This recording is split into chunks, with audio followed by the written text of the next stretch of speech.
संविधान सभा में जितनी तीखी गरम बहसें भाषा के सवाल को लेकर हुईं, उतनी किसी और विषय पर नहीं हुईं। देश की राजभाषा, प्रदेशों की राज्य भाषा, मुख्तलिफ सूबों के बीच संपर्क की भाषा जैसे टेढ़े सवालों पर तमाम तरह के विचार थे, तमाम तरह की बातें। पर देश की भाषा और ख़ास करके हिंदी, हिंदुस्तानी और अंग्रेज़ी को लेकर तो झगड़ा संविधान सभा के बनते ही शुरू हो गया था। 10 दिसंबर 1946 को संविधान सभा की दूसरी बैठक में ही जब प्रोटेम स्पीकर डॉक्टर सच्चिदानंद सिन्हा अध्यक्षता कर रहे थे, एक अजब बखेड़ा खड़ा हुआ। सभापति महोदय, मैं चाहता हूं कि संशोधन में क्या मैं माननीय सदस्य से ये पूछ सकता हूं कि क्या वो अंग्रेजी नहीं जानते? मैं अंग्रेजी जानता हूं, मगर हिंदुस्तानी में बोलना चाहता हूं। बहुतेरे सदस्य हिंदुस्तानी नहीं जानते। उदाहरण के लिए श्री राजगोपालाचारी को ही ले लीजिए। जो हिंदुस्तानी नहीं जानते उन्हें हिंदुस्तान में रहने का अधिकार ही नहीं है। जो लोग यहाँ भारत का विधान निर्माण करने के लिए आए हैं और हिंदुस्तानी नहीं जानते, वे इस सभा के सदस्य होने योग्य नहीं है। बेहतर होगा कि वो सभा छोड़कर चले जाए। ऑर्डर। सभापति महोदय, मेरा संशोधन यह है कि प्रोसीजर कमेटी अपने नियम पहले हिंदुस्तानी में बनाए और उसके बाद उसका अंग्रेजी में अनुवाद किया जाए। प्लीज। एक भारतीय होने के नाते मैं ये अपील करता हूं कि जो इस देश को आजाद करने के लिए तुले हैं, उसके लिए संघर्ष कर रहे हैं, उन्हें अपनी भाषा में सोचना और बोलना चाहिए। Order. I do not permit you to proceed anymore. आपको मेरी बात सुननी पड़ेगी। Resume इस your देश की seat भाषा now. हिंदुस्तानी ही होगी। Resume your seat just now. Dhulekar साहब, आप जो कहना चाहते थे आप कह चुके हैं। देखिए पंडित जी, अब मेहरबानी करके इस हाउस की इज्जत रखिए और अपनी जगह पर बैठ जाइए। धुलेकर साहब, हाउस में इज्जत रखना बहुत जरूरी है। ये कोई झांसी की आम सभा नहीं है जहां जोर जोर से भाइयों और बहनों चिल्लाकर भाषण झाड़ना शुरू कर दें। समझे? आइए, चलिए। देखिए पंडित जी, चलिए। पंडित नेहरू चाहते थे कि हिंदुस्तानी देश की राजभाषा बने। बरसों से महात्मा गांधी भी भारत भर में हिंदुस्तानी जबान और नागरी लिपि के प्रचार प्रसार में लगे हुए थे। वो जानते थे कि एक दिन आज़ाद हिंदुस्तान में हमें राष्ट्रभाषा और राजभाषा का सवाल सुलझाना होगा। और अपनी शहादत के थोड़े ही दिनों पहले उन्होंने हरिजन अखबार में इस बात पे लिखा भी था। हिंदुस्तानी भाषा को न संस्कृत निष्ठ हिंदी बनाना चाहिए, न फारसी भरी उर्दू। इसे तो दोनों का एक मीठा सा मिश्रण होना चाहिए।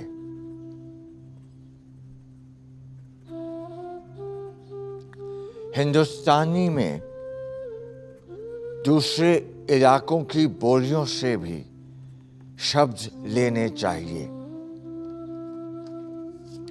और अगर जरूरत पड़े तो विदेशी भाषाओं से भी। हाँ, अगर वो लफ्ज आसानी से राष्ट्रभाषा में घुल मिल सकें तो।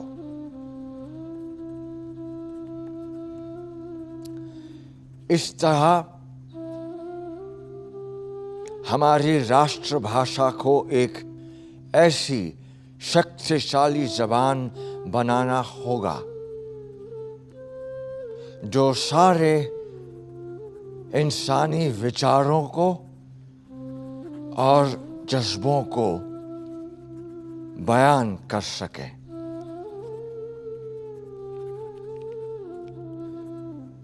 सिर्फ हिंदी तक या उर्दू तक अपने आप को सीमित रखना तो देश की अक्ल और आत्मा के साथ अपराध होगा। मार्च 1947 में ही फंडामेंटल राइट्स सब कमेटी की बैठक में ये तय किया गया कि हिंदुस्तानी संघ की राजभाषा और सरकारी कामकाज की भाषा होगी, जिसे नागरिक अपनी पसंद से देवनागरी या फारसी लिपि में लिख सकेंगे। अंग्रेजी तब तक दूसरी राजभाषा होगी जब तक संघ इसे कानूनन ज़रूरी समझे। पर जैसे ही देश हिंदुस्तान और पाकिस्तान में बटा, हिंदुस्तानी ज़बान भी बट गई, हिंदी वालों में, उर्दू वालों में। और क्योंकि पाकिस्तान ने उर्दू को अपनी राष्ट्रभाषा घोषित कर दिया था, हिंदी वालों ने तो ठान लिया कि उर्दू को वो पाकिस्तान भेज कर ही दम लेंगे। सभापति महोदय, अब जबकि हिंदुस्तान के 2 टुकड़े हो ही चुके हैं, तो हम इस बात को देखना चाहते हैं कि जो कॉन्स्टिट्यूएंट असेंबली बनी थी और उसका जो दृष्टिकोण था, क्या वो वैसा का वैसा आज भी रहना चाहिए या उसमें कुछ तब्दीली होनी चाहिए। उस वक्त मैंने कहा था कि हमारी असेंबली की भाषा हिंदुस्तानी होनी चाहिए।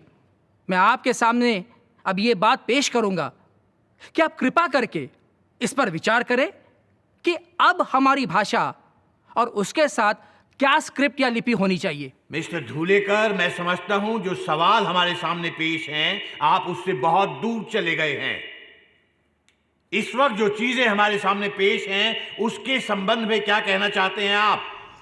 उस वक्त तो डॉक्टर राजेंद्र प्रसाद ने श्री आर.वी. धुलेकर को चुप कराकर बैठा दिया, पर 2 दिन बाद हुई कांग्रेस सदस्यों की एक मीटिंग में ये प्रस्ताव रखा गया कि अब से हिंदुस्तानी नहीं, हिंदी राजभाषा होगी। कुछ लोगों ने इसका विरोध भी किया, पर बात जब वोट पर आई तो 32 के मुकाबले 63 वोटों से हिंदुस्तानी हार गई और हिंदी जीत गई। 27 मार्च 1948 को जब ड्राफ्टिंग कमेटी फिर मिली तो आबो हवा बहुत बदल चुकी थी। It seems Mr. K. Munshi has sent us a resolution passed in a meeting of the Congress members regarding the question of a link language. ये बताइए और क्या लिखा है इस रेजोल्यूशन में? Well, it says that the word Hindustani should be replaced by the word Hindi in all our drafts. पर हम ऐसा करने पे बाध्य नहीं है। हमारे सामने और भी कई अनुमोदन संशोधन पड़े हैं, जैसे कि डॉक्टर सच्चिदानंद सिन्हा जी के amendment. In my legal opinion, the amendments moved by Dr. Sachidanand Sinha, Seth Govind Das, and Mr. Thakurdas Bhargav involve matters of policy, and we must therefore refer them to the Constituent Assembly. But the resolution sent by Mr. Munshi is a matter of procedure, and this committee can take a decision about that. और आपका क्या कहना है doctor Ambedkar? If you ask me, I will say we cannot deny the fact that Congress has an indisputable majority. And if they are bent upon changing Hindustani to Hindi, we will have to come around sooner or later. Then why not sooner than later? इस तरह बिना संविधान सभा की सहमति के drafting committee ने हिंदुस्तानी शब्द हटाकर अपने मसौदों में हर जगह हिंदी लिखना शुरू कर दिया। ऐसे माहौल में 5 नवंबर 1948 को जब संविधान सभा के सामने ड्राफ्ट कॉन्स्टिट्यूशन रखा गया तो कई सदस्यों के लिए बाकी चीजों के मुकाबले भाषा का सवाल ही सबसे बड़ा मुद्दा बन चुका था। महोदय, मेरा मत है कि हिंदी और केवल हिंदी इस देश की राष्ट्रभाषा हो सकती है। हिंदी बनाम हिंदुस्तानी का विवाद अब समाप्त हो चुका है, क्योंकि संविधान की धारा 99 के अनुसार केवल 2 भाषाएं हैं, अंग्रेजी और हिंदी, जिनमें संसद की कार्रवाई हो सकती है। जहां तक दक्षिण भारत के नागरिकों और सदस्यों का सवाल है, मैं स्वीकार करता हूं कि कुछ वर्षों तक कार्यवाही को अंग्रेजी में चलाना होगा। उन पर हम जबरदस्ती कुछ लाद तो नहीं सकते, मगर अंत में हिंदी ही हमारी राष्ट्रभाषा होगी और साथ में देवनागरी हमारी राष्ट्रलिपि। हिंदी वाले अपनी संख्या शक्ति पर इतराते हुए जीत मनाने लगे, पर दूसरे लोग बहुत ठगा हुआ महसूस कर रहे थे।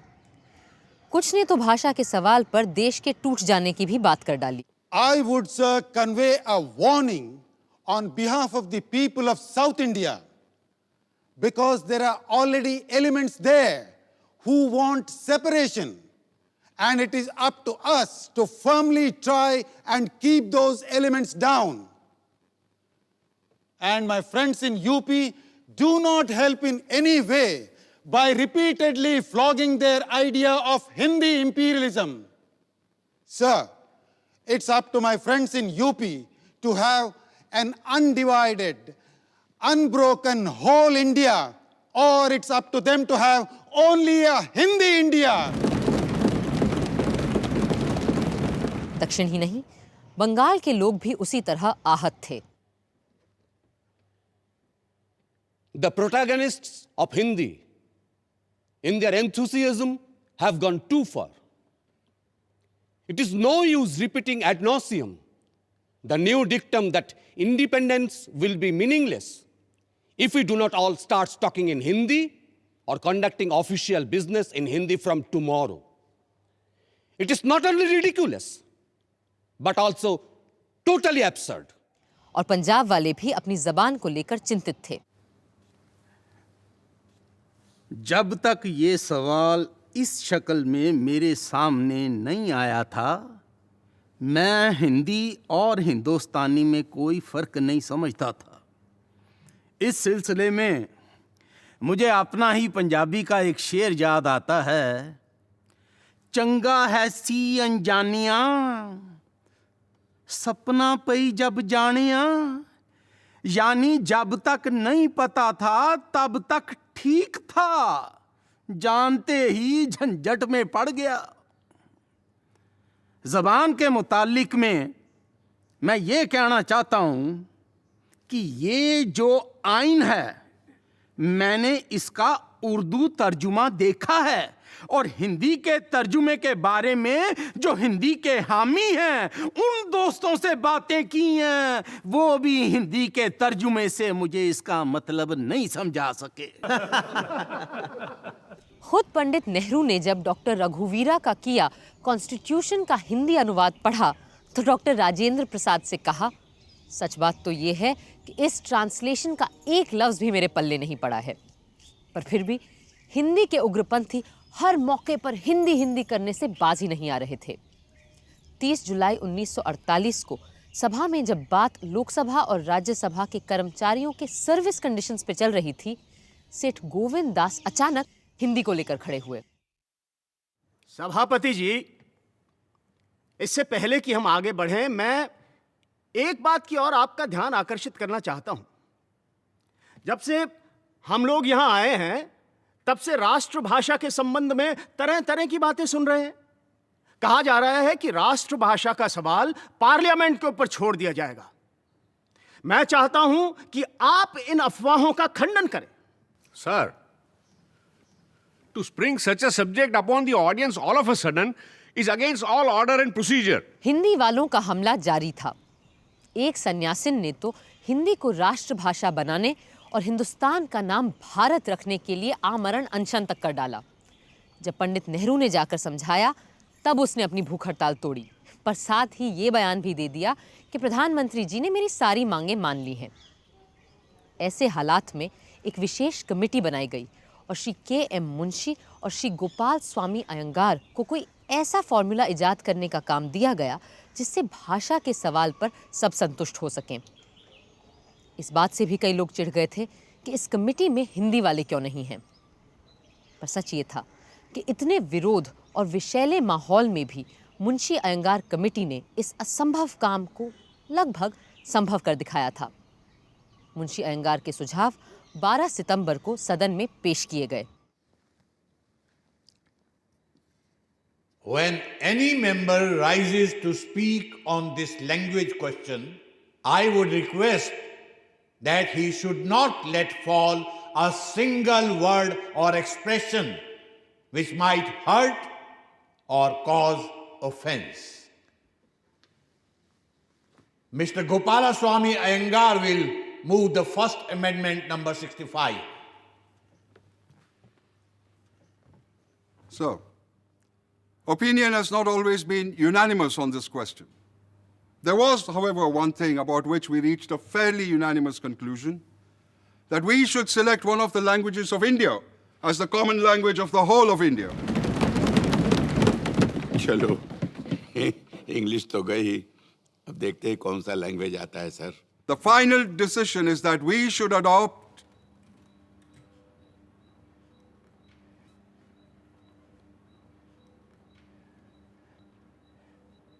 Hindi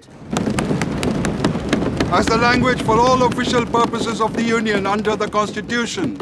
The subsidiary decisions were that we had to keep English going for a period of 15 years until Hindi could establish for itself a position in which English stands today. No.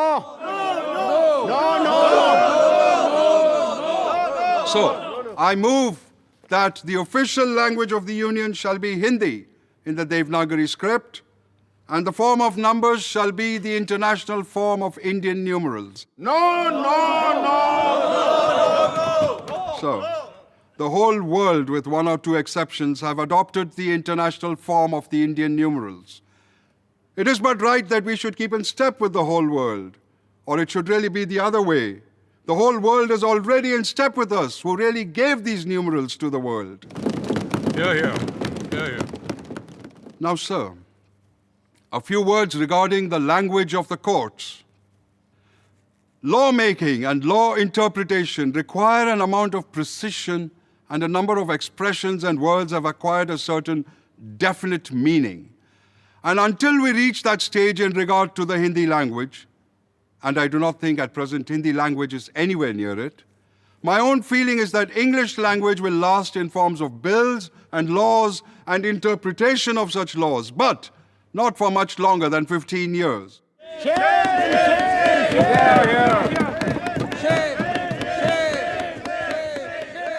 Hindi के अतिरेकी इस फैसले से नाखुश थे, पर अपनी majority से बड़े आश्वस्त भी थे। वो भूल गए थे कि लोकतंत्र में संख्या शक्ति का इस्तेमाल सोच समझकर और अल्पसंख्यकों की भावनाओं का आदर करके ही किया जाना चाहिए। भाषा का विषय 95% हल हो गया है महोदय, और जो 5% बाकी है उसमें कुछ सैद्धांतिक बातें हैं।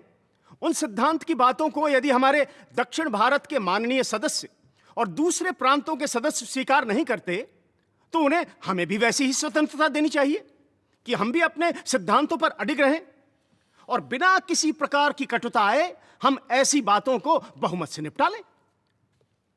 हम हिंदी का पक्ष लेने वालों पर यह आक्षेप लगता आया है कि हम इस विषय को सांप्रदायिकता की दृष्टि से देखते हैं। हम उर्दू से प्रेम रखते हैं, मगर उर्दू भाषा ईरान और अरब की तरफ देखती रही है। उर्दू भाषा केवल मुसलमानों की अकेली भाषा है, यह मैं नहीं कहता, मगर मैं यह अवश्य कहूंगा कि हिंदी के समर्थक सांप्रदायिक नहीं हैं। जो उर्दू का समर्थन करते हैं वे सांप्रदायिक हैं। यह बात सत्य है कि सेकुलर स्टेट को हमने मान लिया है, मगर हमने इसका यह अर्थ तो कभी नहीं समझा कि सेकुलर स्टेट मानना अनेक संस्कृतियां मानना है। इस देश में हजारों वर्षों से एक ही संस्कृति चली आई है और यह परंपरा अभी तक कायम है। इस परंपरा को रखने के लिए और इस बात का खंडन करने के लिए कि हमारी दो संस्कृतियां हैं, हम इस देश में एक भाषा, एक लिपि रखना चाहते हैं। और यूं भाषा का सीधा सादा सवाल एक मजहबी सवाल भी बना दिया गया। You cannot make a language suitable for a modern world simply by a legislative vote. The suitability of the language requires great thinkers, great writers, philosophers, literateurs, dramatists, scientists, and many others. So I believe, without giving any offense, that Hindi is a language which is in a very rudimentary condition in this respect. And I submit that besides Hindi, there are other claimants. Naziruddin Ahmad साहब, हम संस्कृत पर और संस्कृत में आपके विचार सुनना चाहते हैं। Thank you very much for anticipating me. If we have to adopt, why should we not adopt world's greatest language? और इसे राष्ट्रभाषा के रूप में अपनाना चाहिए या नहीं? क्योंकि आजकल संस्कृत कोई बोलता तो है नहीं। Yes. And for that simple reason that it is impartially difficult to all. Bengal के श्री नजीरुद्दीन अहमद संस्कृत के विद्वान थे और हिंदी भी जानते थे, पर हिंदी न जानने वाले दक्षिण के मेंबरान के हाल तो और नाजुक थे। Sir,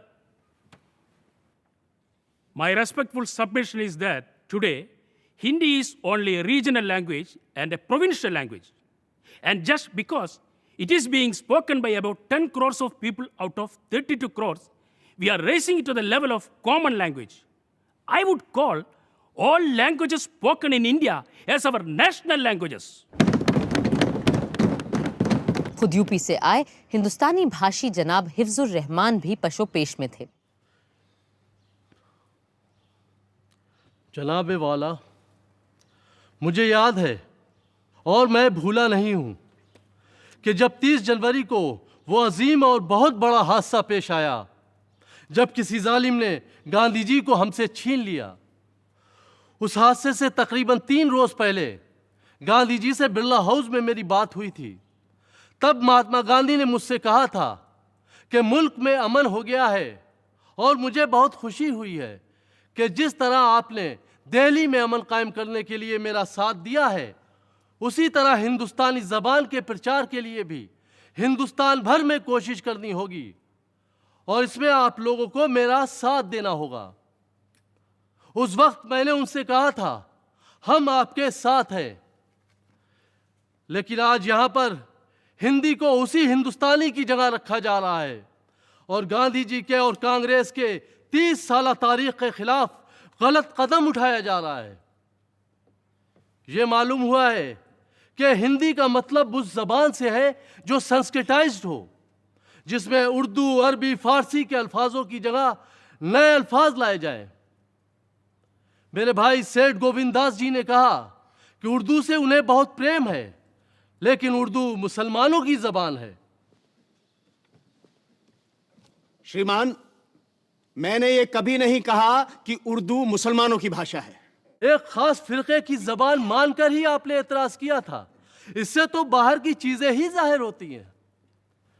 मैं गुजारिश करूंगा कि उर्दू को मुसलमान ना ईरान से लेकर आए, ना स्पेन से और ना अरब से, बल्कि उर्दू हिंदू मुस्लिम की बोलचाल बाजारों, मकानों और गली कूचों से वजूद में आई। क्या आप नहीं जानते कि हाल ही के मजहबी शायर मोहसिन काकोरी ने पैगम्बर इस्लाम सल्लल्लाहु अलैहि वसल्लम की तारीफ की है। वो कहते हैं, सिमत काशी से चला है जानिबे मथुरा बादल, बर्क़ के कांधे पे लाई है सबा गंगा जल, खबर उड़ती हुई आई है जहां में ये अभी के चले आते हैं तीरथ को हवा पर बादल।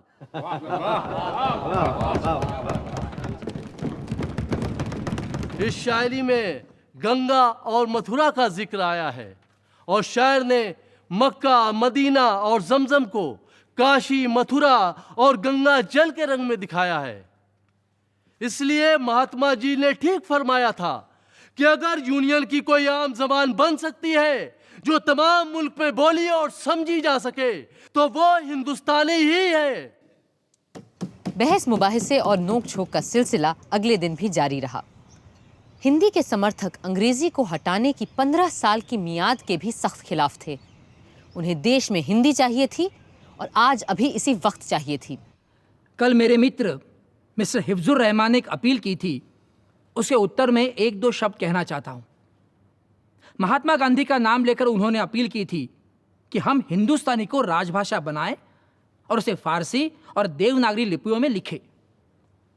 महात्मा गांधी का नाम लेकर मैं पूछता हूँ, पृथक निर्वाचन क्षेत्रों को भी क्यों न स्थापित किया जाए? मैं ये कहता हूँ कि कुछ हजार मुसलमानों के अतिरिक्त जो इस देश के सपूत हैं और जो अब भी हमारे साथ हैं, अन्य सभी मुसलमान हमारे साथ नहीं रहे। वे इस देश को अपना देश नहीं मानते थे। इसी कारण वे पृथक होना चाहते थे। मैं ये कहता हूं कि मैंने कल जो सुना वो सांप्रदायिक आधार को मानकर कहा गया था। मौलाना आजाद और किदवाई साहब समान हमारे कुछ मित्रों को छोड़कर how this is relevant? इसका तुक क्या है? ऑनरेबल मेंबर, अब अगर अपनी बात खत्म कर दें तो ज्यादा बेहतर होगा। आपने बहुत अनाप शनाप बातें की हैं और हाउस अब आपको और सुनने के मूड में नहीं है। इन्हीं शब्दों के साथ मैं अपने संशोधनों को प्रस्तुत करता हूं कि देवनागरी लिपि तथा हिंदी अंकों के साथ हिंदी भाषा को सीधे सीधे स्वीकार किया जाए, क्योंकि कोई भी और भाषा भारत की राजभाषा हो ही नहीं सकती। Sir, before this unfortunate controversy was precipitated, I took it as axiomatic that Hindi would be accepted as the national language of this country. At that time, I would have accepted Hindi in the Devanagari script as our national language. But today, I have moved away from that. I say with no offense, those friends who have been ardent, if not fanatical supporters of Hindi, have done Hindi a greater disservice than others by their intransigence. By their intolerance, they have created an attitude of resistance to something which should have been naturally accepted as our national language. I have given this amendment of Hindi in the Roman script because I feel, looking at it objectively, looking at it with the greater interests of the country, we must accept the Roman script. But as I say, it will require courage and vision. It will require a need to resist reactionary sentiments and forces.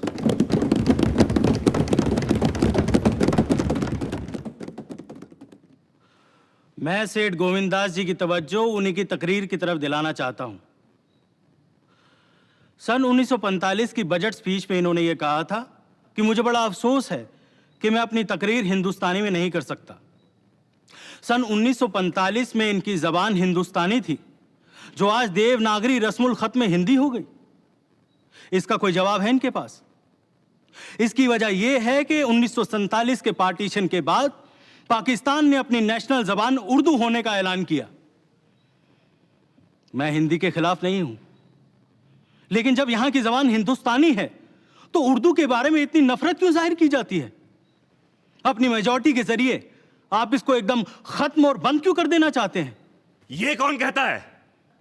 ये resolution कहता है। तू मैं सिर्फ भाषा को लेकर ही नहीं थी। संख्याओं के 9 चिन्ह यानी 1, 2, 3, 4, 5, 6, 7, 8, 9 भी संविधान सभा में एक लंबी बहस का बायस बन गए थे। कुल 9 चिन्हों के सवाल पे ऐसा लगने लगा कि देश के 9 टुकड़े न हो जाएं। A new dispute regarding numerals has also cropped up. And the issue is whether the numeral should be of international form or Devanagari form. Crores of our South Indian friends are insisting that they will not yield on this point. Sir, those whose mother tongue is Hindi will only learn Hindi. But we in the South, we have got to study not only Hindi, but also our own mother tongue. You in the North will have to realize what sacrifice we are making. Sir, with these words, I appeal to Hindi-speaking people to give up their attitude of domination and dictation and adjust themselves. Doctor Shyama Prasad Mukherjee केवल बंगाल ही नहीं पूरे देश के बड़े नेता और विद्वान थे, और उनका भी कहना था कि किसी एक भाषा को दूसरी जबानों के ऊपर तरजीह नहीं दी जा सकती। Some of my friends spoke eloquently that a day might come when all of India shall have one language and one language only. Frankly speaking, I do not share that view. If it is claimed by anyone that by passing an article in the Constitution of India, one language is going to be accepted by all by a process of coercion, I say, sir, that will not be possible to achieve. Unity and diversity is India's keynote and must be achieved by a process of understanding and consent. You will not call it provincial if I say that I am proud of my own language. It is a language that has been enriched by many noble writers for centuries past. It is the language of Vande Mataram, the language of our national poet, Rabindranath Tagore. It is the language of India. That is your language.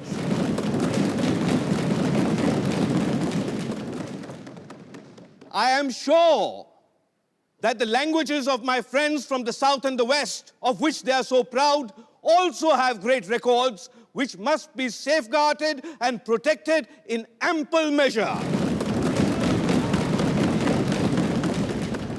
Much has been made about the numerals. We are having a minor war over numerals. The continuance of the international numerals, which have come back to the country of their birth in somewhat modified form, is vitally necessary for our own interest. You have got your statistics, scientific work, commercial undertakings, bank accounts, audits. You have so many other things in respect of which the use of international numerals is necessary. All that we have recommended is the acceptance of a formula which we feel is fair and just to all. गैर हिंदी भाषी लोग सिर्फ इतनी मांग कर रहे थे कि संख्याओं को अंतर्राष्ट्रीय ढंग से लिखने की छूट दे दी जाए, पर कुछ लोग इतनी छूट देने के लिए भी तैयार नहीं थे। What is all this nonsense about Hindi numerals, I say? May I tell you, sir, that these international numerals are older than the numerals you so fondly hug today? Question. There is no question of questioning that. It is a fact. It is not a matter of fact. You may say what you like. I have my own opinion.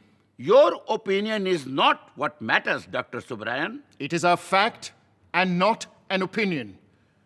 Yours is an opinion with which you want to change the fact. It has been said so in Encyclopedia Britannica. I will read it, Mr. Sharma, for your edification. Say it for your enlightenment. I am enlightened enough. 1, 4, and 6 are found in the Ashoka inscriptions of the 3rd century BC, long before your numerals were thought of. 2, 4, 6, 7, 9 appeared in the Nanagarh inscriptions a century later. Is Nanagarh situated in Europe? That's why I say these are our numerals, which you do not want to accept. I am only proving that these numerals originated in India and nowhere else. 2, 3, 4, 5, 6, 7, and 9 in the Nashik cave of the 1st and 2nd century of our era. Have you seen these caves in Nashik? I am not going to enter into an argument. We from the South, wanting a national language, wanting to be in tune with all of you from north of India, agreed to swallow 95% of what you wanted. And yet, you want the balance 5% also? Because we believe in the Tamil proverb, a hare has 3 legs.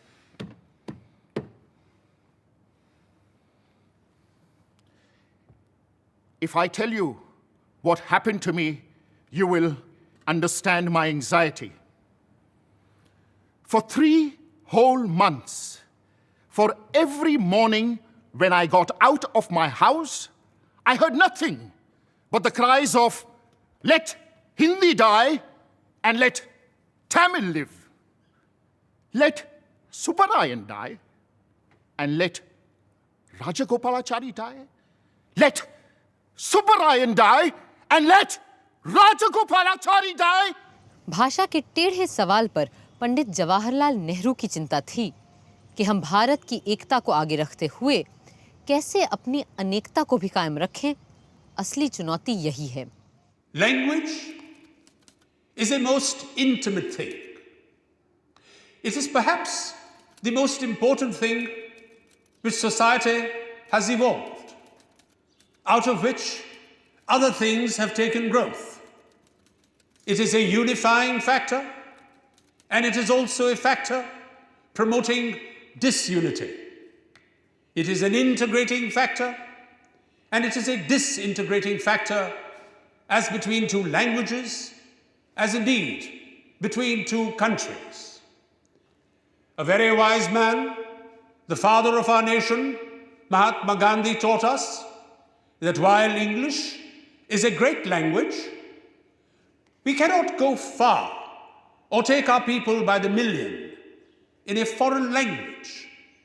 We have to think in doing our national work in our own various languages, and more particularly in the language you may choose for all India use. This language should represent the composite culture of India. Therefore, he used the word Hindustani.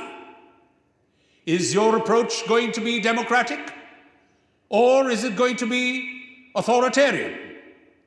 Because in some of the speeches that I have listened to here, there is very much a tone of authoritarianism, very much a tone of the Hindi-speaking areas being the center of things in India, the center of gravity, and others being just the fringes of India. This is not only an incorrect approach, but it is a dangerous approach. Sir, Hindi के विरोध में आजकल दक्षिण भारत में एक जबरदस्त अभियान जारी है। महात्मा गांधी के कहने पे हम सब ने पूरे जोश में दक्षिण भारत में हिंदी का प्रचार किया, परंतु इस सब का नतीजा क्या निकला? सर, हिंदी के हक में जो प्रोपेगेंडा ऊंची आवाज में हो रहा है, वो इतना अति और भ्रष्ट हो चुका है कि उसके कारण मुझ जैसे लोग जो हिंदी जानते भी है और हिंदी के पक्ष में भी है, अब हिंदी के विरोध में जा रहे हैं। सर, इनका कहना है कि जब तक इस देश में एक भाषा नहीं लागू की जाएगी, तब तक न यहाँ एकता होगी न एक संस्कृति। मैं आपको यहाँ आगाह कर देना चाहता हूँ कि ये एक भाषा एक संस्कृति का नारा बड़ा ही खतरनाक नारा है। राष्ट्रीय स्वयंसेवक संघ के सरसंघ चालक भी एक देश एक संस्कृति की दुहाई देते हैं, मगर महोदय, आज इस बात का अर्थ सिर्फ इतना है कि बहुत से लोगों पर केवल कुछ लोगों की मर्जी का वर्चस्व चलेगा। मुझे लगता है कि मेरे मित्र ख्याली दुश्मनों के वार के खिलाफ तलवार भांज रहे हैं। Sir, the directive says to promote Hindi as a medium of expression for all the elements of composite culture of India, not the present high-flown Sanskritized Hindi, which is understood by Pandits only. As far as international numerals are concerned, let no member feel that he is giving something and we are accepting something. We are not beggars in this house. ये किसने कहा? मेरी honourable member से दरख्वास्त है कि वो अपने गुस्से पर काबू रखें। महोदय, मुझे इस आरोप पे सख्त आपत्ति है और ये लांछन पूरी तरह से फर्जी है। श्री शंकर राव देव अपने आप ही पहले तो दानव खड़े कर रहे हैं और फिर आप ही उन पर तलवार चला रहे हैं। फिर भी ये कोई वजह नहीं हुई। If it is so imaginary and if it does not touch him, why is he so angry? The very fact that he is angry and he has lost his temper shows that whatever I have said touches him to the quick. हर जबान का अपना मसला था, अपने डर थे, अपनी समस्याएं थीं। बंटवारे के बाद सूबा पंजाब और पंजाबी जबान की भी अपनी मुश्किलें थीं। Sir, I am one of those who have withdrawn their support from Hindi in Devanagari script simply because of the fanaticism and intolerance of those who support it.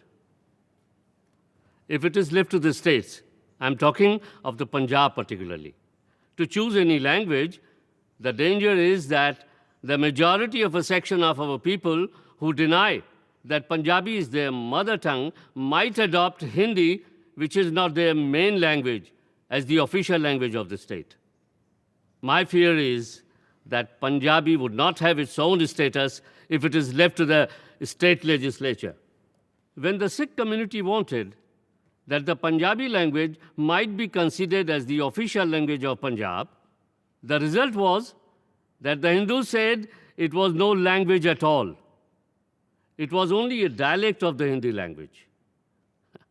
That surprised me most, because in 1932, the Punjab University had appointed a commission, and that had made a clear report that it was one of the richest languages of this country.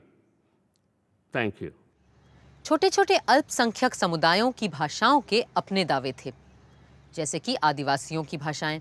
Mr. President, sir, I feel that I would not be discharging my duties properly if I didn't plead to the House that in Schedule 7A, some of the Adivasi languages, which are spoken not just by a few, but literally by millions, should also be included. These languages are Mundari, Gondi, and Oraon.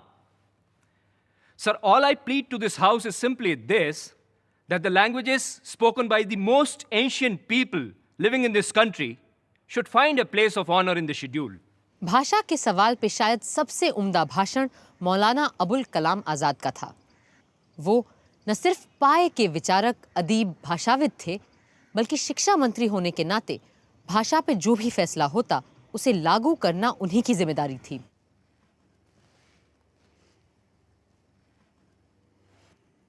अगर हम सब ये चाहते हैं कि अंग्रेजी की जगह हमारी वतन की जबान तमाम मुल्क, तमाम कौम की जबान हो, तो इसके सिवा हमारे सामने कोई चारा नहीं कि एक मुद्दत तक हम सब्र और इंतजार करें और अंग्रेजी को कायम रखते हुए वतनी जबान की तालीम बढ़ाने की कोशिश करें।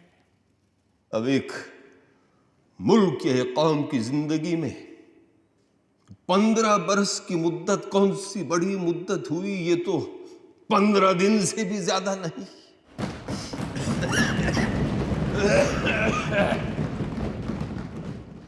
जहां तक जबान का ताल्लुक है तो आमतौर पर यह बात मान ली गई है कि कौमी जबान वो जबान हो सकती है जो उत्तरी हिंद की जबान हो, लेकिन इस वक्त उत्तरी हिंद की जबान के लिए 3 नाम पैदा हो गए हैं: उर्दू, हिंदी और हिंदुस्तानी।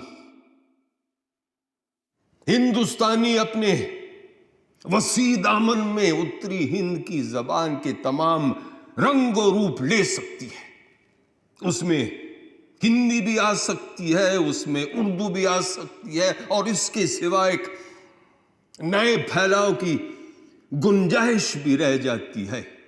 हिंदुस्तानी किसी भी अंसर को खारिज नहीं करती, बल्कि हर चीज को अपने अंदर समेट लेती है। इल्मी जबानें इस तरह नहीं बना करती जिस तरह बनावटी उसूलों और पाबंदियों के जरिए एक चीज बनाई जाती है। जबानें बनाई नहीं जाती, जबानें खुद ब खुद बनने लगती हैं। जबानें ढाली नहीं जा सकती, बल्कि खुद ब खुद ढलने लगती हैं।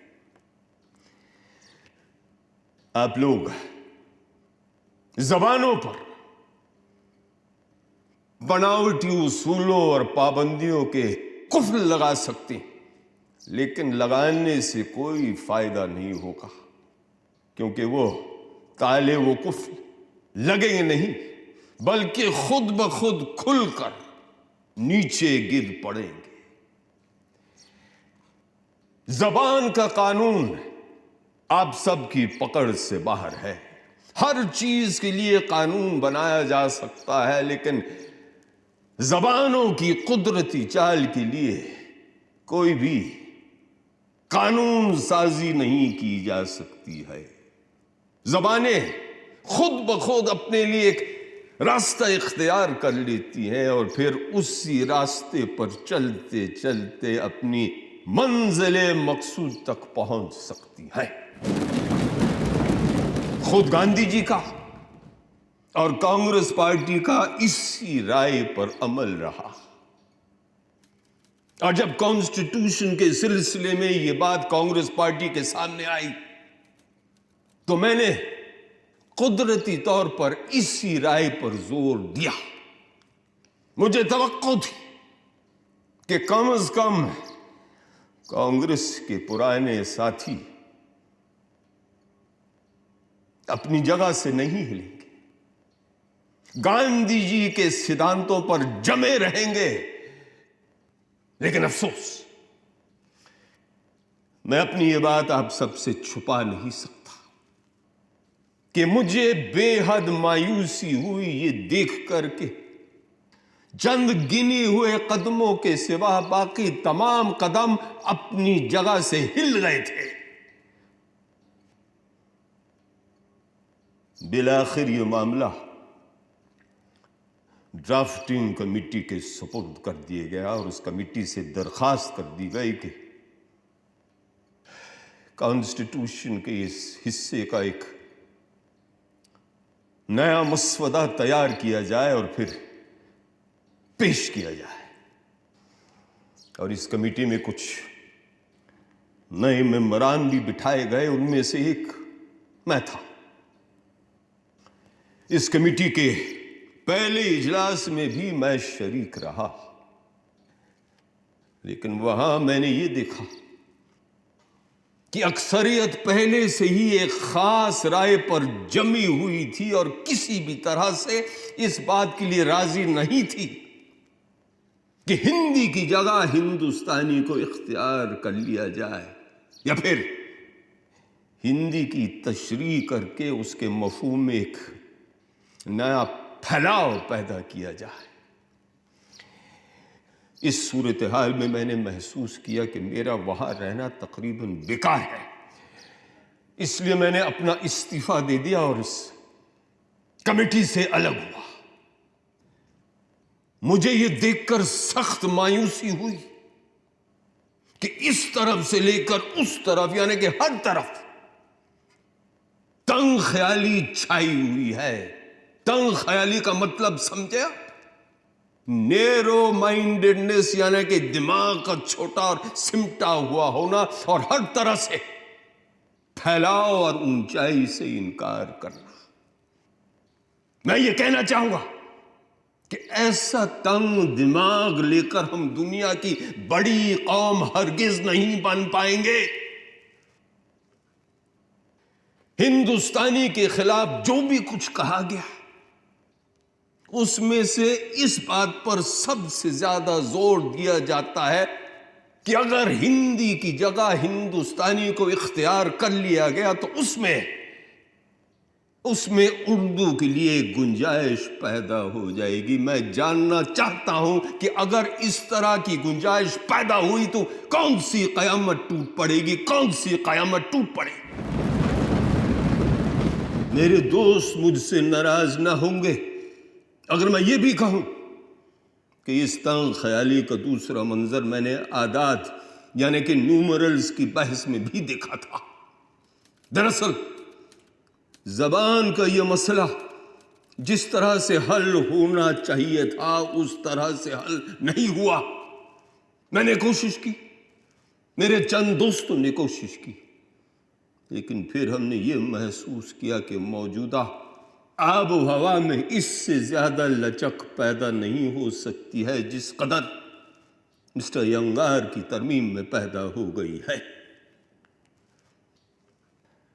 लाए उस बुत को इल्तिजा करके कुफ्र टूटा खुदा खुदा करके। मौलाना आज़ाद के ओजस्वी भाषण के बाद शायद किसी को कुछ कहने की जरूरत नहीं थी, मगर हिंदी का सरकारी शब्दकोश बनाने और संविधान का हिंदी अनुवाद करने वाले डॉक्टर रघुवीरा कैसे चुप रह जाते। अध्यक्ष महोदय, आदरणीय मौलाना साहब हमारे सामने नामकरण का बड़ा महत्वपूर्ण प्रश्न लेकर आए हैं, यानी हिंदी या हिंदुस्तानी। और अब तो हिंदी और उर्दू को लेकर भी बड़ा मतांतर स्पष्ट रूप से दिखाई दे रहा है। असल में शुरुआत में हिंदी और उर्दू के बीच कोई विशेष अंतर था ही नहीं, किंतु 19वीं शताब्दी में उर्दू अदीबों ने कसम उठाकर यह नियम बना लिया कि वो एक भी शब्द ऐसा प्रयोग नहीं करेंगे जो भारतीय मूल से आया हो।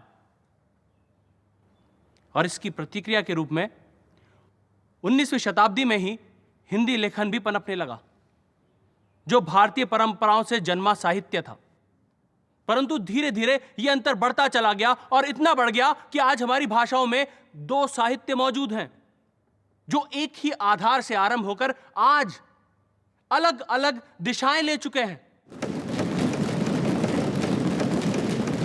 पर आज समस्या केवल हिंदी और उर्दू के बीच बढ़ती खाई को पाटने की नहीं है, बल्कि आज तो हमें एक ऐसी भाषा को खोजना है जो उत्तर से लेकर दक्षिण तक की सारी भाषाओं की सेवा कर सके। और यह काम केवल और केवल हिंदी। अपनी बात को खत्म करने में अभी और कितना वक्त लगेगा आपको? सर, लगभग आधे घंटे का समय। नहीं, मैं इसकी इजाजत नहीं दे सकता। The House shall meet at 5 o'clock. सभा शाम तक के लिए स्थगित कर दी गई और उधर कांग्रेस के सदस्यों की एक जोरदार मीटिंग हुई, जहां बहुत गिले शिकवे, शिकायतों, गर्मा गर्मी और झड़पों के बाद हिंदी को लेकर गरम दल और नरम दल के बीच समझौता हो ही गया। हिंदी वालों ने अंतर्राष्ट्रीय संख्याओं या इंटरनेशनल न्यूमरल्स को हटाने की अपनी जिद छोड़ दी और ये भी मान लिया कि 15 सालों तक अंग्रेजी को समान स्थान मिले। और जब शाम को संविधान सभा दोबारा बैठी तो हमारी राजभाषा को लेकर प्रस्ताव पास हो गया। संविधान सभा ने शायद सबसे मुश्किल सवाल का हल ढूंढ ही लिया था। I think we have adopted a chapter for our constitution which will have very far-reaching consequences in building up the country as a whole. We wanted our friends from the South to accept Hindi, and they accepted it. And we wanted them to accept the Devanagari script, and they have accepted it. They want us to accept a different form of numerals. And why should there be any difficulty in accepting it? We have done the wisest thing possible. And I'm glad, I'm happy, and I hope posterity will bless us for this.